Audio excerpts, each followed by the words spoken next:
Also Stefan Johansen in pre-season, he's played sort of more of a deeper role than he sort of previously has at QPR. How do you see that going? Is that something you kind of happy with, or because usually Sam Field's been the sort of the deeper midfielder and Johansen been sort of further forward, but you seem like you've sort of changed that around a bit. What's the thinking there? They'll rotate. Sometimes it'll be a two. Sometimes one of them might not play. We have Taylor and Luke and Andre as well. Sometimes I might play two in midfield.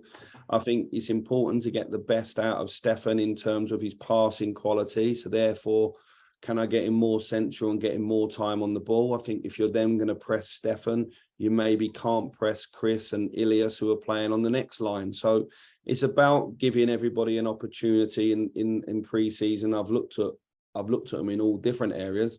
I also think it will benefit Sam Field as well, because I think he's capable of scoring, playing forward and running forward. And I think it's important that I help him develop in his career. So it's a very well-balanced midfield. I'd say that. There's three lefties. So there's my lefty bias that's coming out in terms of the three midfielders, Dazel, Johansen and Field, that have been fit pre-season. But they can all play in all of the roles. So I'm trying to make it a very fluid team. But what I do think is if Stefan gets time to face forward, there's not many better players in the Championship with the ball at his feet in terms of picking a pass. And that's the Stefan Johansen that excites me.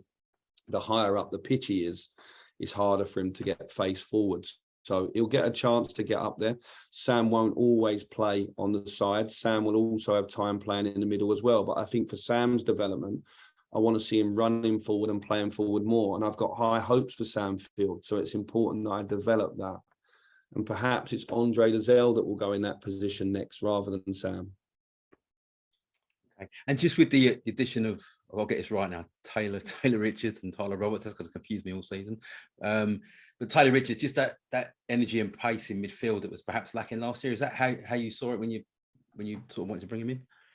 Yeah, I think Luke Amos runs out of midfield a bit differently to become a goal scorer. So he'll run out and arrive in and around the box. And he had a lovely sort of second half of the season last year scoring goals, which was a nice thing for Luke. I wanted someone that could maybe dribble out of there. I worked with young Joe Revo up at Glasgow Rangers, and there was a time where we thought we might lose Joe, and we were looking heavily at Taylor. So I didn't forget him when I came here. I'm delighted to have him. I think his background story of being at Hammersmith and the pictures that come out of him being at QPR, going to his first game there, I think is wonderful. His family are excited.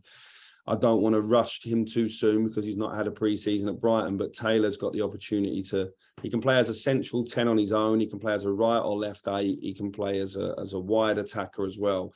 He gives us a lot of options along the lines of Ilias and Chris Willock. And I'm not ruling out Ilias playing in midfield as well, rather than upper line, because there's something that I've seen in him that I think I can develop. So what I'm trying to do is make a very fluid attacking team with lots of technical players. And that's going to take a little bit of time to come to fruition on the training ground. But he certainly does give us something different from that position, for sure. I think obviously he's had about the same amount of time as me, Jon Dahl Tomasson, and he's only had obviously the one new player come in, lost a few key players like we did ourselves. I know a little bit about him because I coached against him with Malmo, with Rangers in the Champions League qualifiers.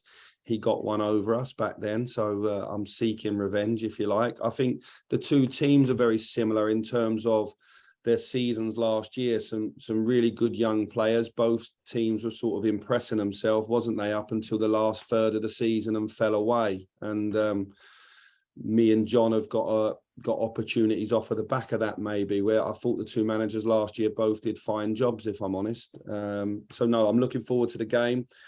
I've heard a whisper we don't do too well at Ewood Park, so let's see if we can turn that corner. He's a centre forward, wasn't he, John? And he's very successful centre forward in his career, so I'm sure that that's going to be a key part of their team in terms of how he wants to play and the focus up the pitch. They've got very good players there, I'm aware of that. I think that works vice versa as well. I think they'll be slightly unsure about the new QPR, if you like. There will be differences from Mark's team.